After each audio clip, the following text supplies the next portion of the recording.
നമസ്കാരം. പിണറായി വിജയന്റെ മകൾ തൈക്കണ്ടി വീണ CMRL കമ്പനിക്ക് സേവനം നൽകാതെ 2.78 കോടി രൂപ കൈക്കൂലി വാങ്ങി എന്നുള്ള ഒരു ആരോപണം ED അന്വേഷണത്തിന്റെ പരിധിയിൽ നിൽക്കുകയാണ്. ഈ സമയം, അതായത് പിണറായി വിജയന്റെ ഭരണകാലത്ത് നടന്ന മറ്റൊരു വമ്പൻ കൊള്ളയുടെ കഥയാണ് ഇന്നിവിടെ പറയാൻ പോകുന്നത്.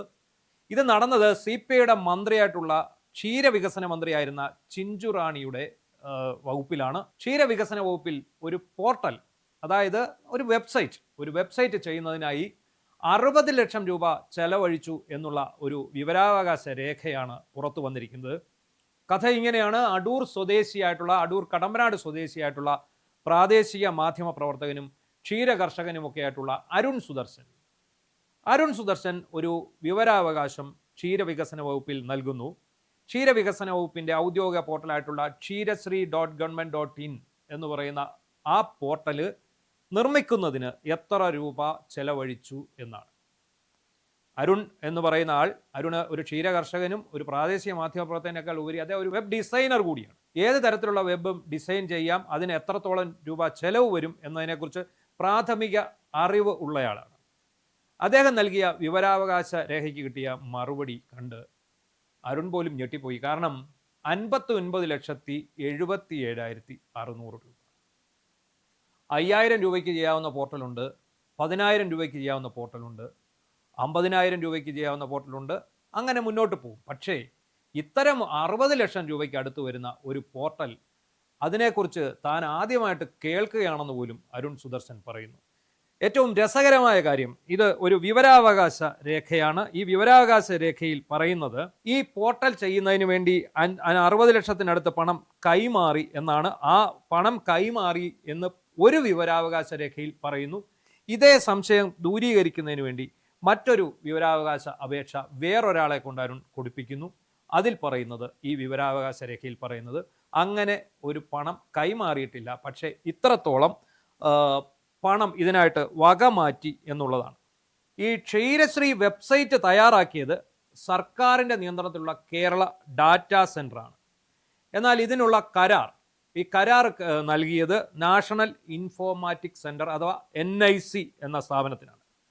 അപ്പോൾ ഇതിൻ്റെ എഗ്രിമെൻ്റ് ചോദിച്ചുകൊണ്ട്, ഈ കരാറിൻ്റെ പകർപ്പ് ചോദിച്ചുകൊണ്ട് അരുൺ മറ്റൊരു വിവരാവകാശം കൂടി കൊടുക്കുന്നുണ്ട്. അപ്പോൾ അതിൻ്റെ പകർപ്പ് കിട്ടിയപ്പോൾ കേരള ഡാറ്റാ സെൻറ്ററിന് NIC ഇതിൻ്റെ നിർമ്മാണ ചുമതല കൈമാറി എന്നാണ് പറയുന്നത്. അപ്പോൾ ഈ സ്ഥാപനത്തിന് പണം കൈമാറിയിട്ടില്ല. ഈ കേരള ഡാറ്റാ സെൻറ്ററുമായിട്ട് പ്രത്യേകിച്ചൊരു കരാർ ക്ഷീരവികസന വകുപ്പ് ഡയറക്ടറേറ്റിൽ നിന്ന് ഉണ്ടായിട്ടില്ല എന്നാണ് പറയുന്നത്.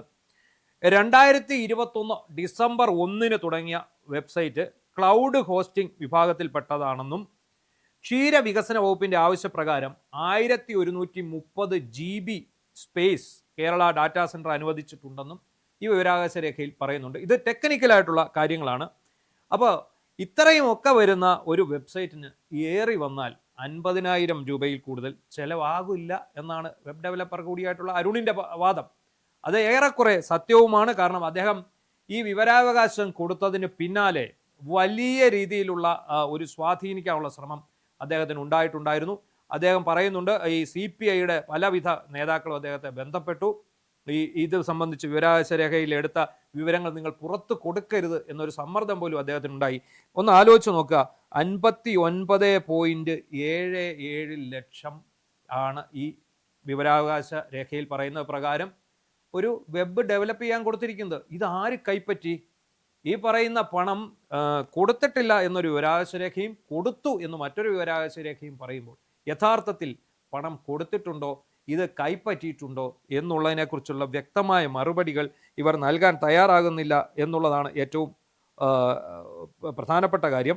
ഒരു സോഫ്റ്റ്വെയർ തയ്യാറാക്കുന്നതിന് പരമാവധി 1 ലക്ഷം രൂപയിൽ കൂടുതൽ വേണ്ടി വരില്ല. അങ്ങനെ വേണ്ടി വരാത്ത ഒരു സ്ഥലത്ത് പോയ ഈ 60 ലക്ഷം ഇതുവഴി പോയി. അപ്പോൾ നമുക്കൊരു കാര്യം വ്യക്തമാണ്, കഴിഞ്ഞ 10 വർഷത്തെ പിണറായി സർക്കാരിൻ്റെ കാലത്ത് എല്ലാ വകുപ്പുകളിലും വൻ അഴിമതി നടന്നിട്ടുണ്ട്.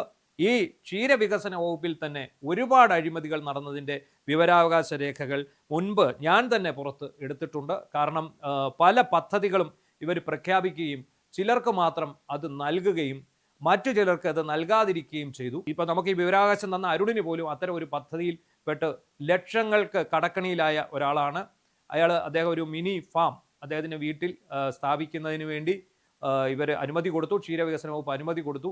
അദ്ദേഹം ലോൺ എടുത്തു, ബാങ്കിൽ നിന്ന് ലോൺ എടുത്ത് ആ ഫാം ആരംഭിച്ചു കഴിഞ്ഞപ്പോൾ അങ്ങനെ ഒരു പദ്ധതിയെ നിലവിലില്ല എന്ന് പറഞ്ഞ് ക്ഷീരവികസന വകുപ്പ് അദ്ദേഹത്തിന് ആനുകൂല്യം നിഷേധിച്ചിരുന്നു.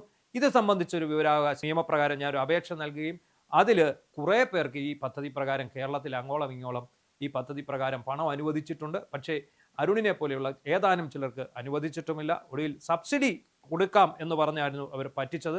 5 ലക്ഷത്തോളം രൂപ സബ്സിഡി കിട്ടേണ്ട ഒരു പദ്ധതിയായിരുന്നു. അദ്ദേഹം പോയി ബാങ്കിൽ പോയി ലോൺ എടുക്കുന്നു. ലോൺ എടുത്തതിന് ശേഷം ഈ ലോണിന് സബ്സിഡി കിട്ടാൻ വേണ്ടി അപേക്ഷ നൽകുമ്പോഴാണ് അറിയുന്നത് ഇത്തരം ഒരു പദ്ധതി ക്ഷീരവികസന വകുപ്പിൻ്റെ ഇല്ല എന്ന് പറഞ്ഞുകൊണ്ട് ഇവർ നിഷേധക്കുറിപ്പ് ഇറക്കുന്നത്. തുടർന്നാണ് വിവരാവകാശ നിയമപ്രകാരമുള്ള പോരാട്ടം ആരംഭിക്കുന്നത്. ഇത് സംബന്ധിച്ച് കോടതിയിൽ അരുൺ CMB ഫയൽ ചെയ്ത് ക്ഷീരവികസന വകുപ്പിനെതിരെ കേസ് നടത്തിക്കൊണ്ടിരിക്കുന്നു. അതിൻ്റെ വിവരം ശേഖരിക്കുന്നതിൻ്റെ ഭാഗമായി നൽകിയ വിവരാവകാശ അപേക്ഷയ്ക്ക് ലഭിച്ച മറുപടിയിലാണ് ഈ ക്ഷീരവികസന വകുപ്പ് ഡയറക്ടറേറ്റിൽ നിന്നും ക്ഷീരശ്രീ പോർട്ടലിൻ്റെ പേരിൽ നടന്ന വമ്പൻ അഴിമതിയുടെ കഥകൾ പുറത്തു വന്നിരിക്കുന്നത്. ഇനി അറിയാനുള്ളത് ഈ പണം കൈമാറിയിട്ടുണ്ടോ ഇല്ലയോ എന്നാണ്. ഇത് സംബന്ധിച്ച് അരുൺ ഇപ്പോഴത്തെ മന്ത്രിക്ക് പരാതി നൽകിയിട്ടുണ്ട്. മന്ത്രിയുടെ ഓഫീസിൽ നിന്ന് അദ്ദേഹത്തെ ബന്ധപ്പെടുകയും ഈ രേഖകളെ കുറിച്ച് ചോദിച്ചറിയുകയും ഇതിന് പുറമെ ഇതിനെക്കുറിച്ച് അന്വേഷണം ആരംഭിക്കുകയും ചെയ്തിട്ടുണ്ടെന്നാണ് നമുക്കിപ്പോൾ അറിയാൻ കഴിയുന്ന ഒരു വിവരം.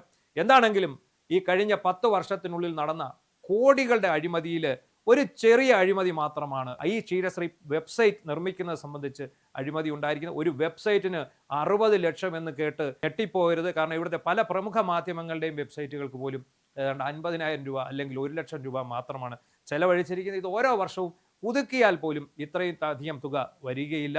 അപ്പോൾ ഈ 60 ലക്ഷം ക്ഷീരശ്രീ പോർട്ടലിൻ്റെ പേരുള്ള 60 ലക്ഷം ആരാണ് കൊണ്ടുപോയിട്ടുള്ളത്? അത് ഇത്തവണത്തെ സർക്കാരാണ് അത് കണ്ടുപിടിക്കേണ്ടത്. ഇതേ സംബന്ധിച്ച് വിശദമായ അന്വേഷണം നടക്കുമെന്ന് തന്നെയാണ് കരുതുന്നത്.